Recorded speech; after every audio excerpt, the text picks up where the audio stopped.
একদিন সন্ধ্যার সময় গার্মেন্টসের কাজ শেষ করার পর আমি বাড়ি ফেরার প্রস্তুতি নিচ্ছিলাম।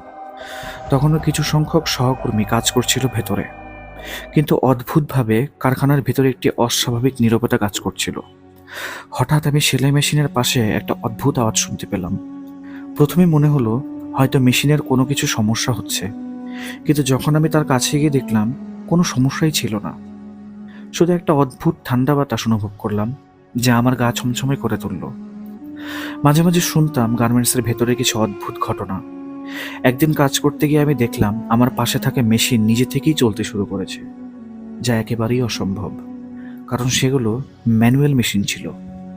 আমি বুঝতে পারলাম কিছু একটা অস্বাভাবিক হয়তোবা ঘটতে চলেছে। আর যখন মেশিন চলছিল, তার পাশ দিয়ে একটি অদ্ভুত সাদা রঙের ছায়া চলে যাচ্ছিল।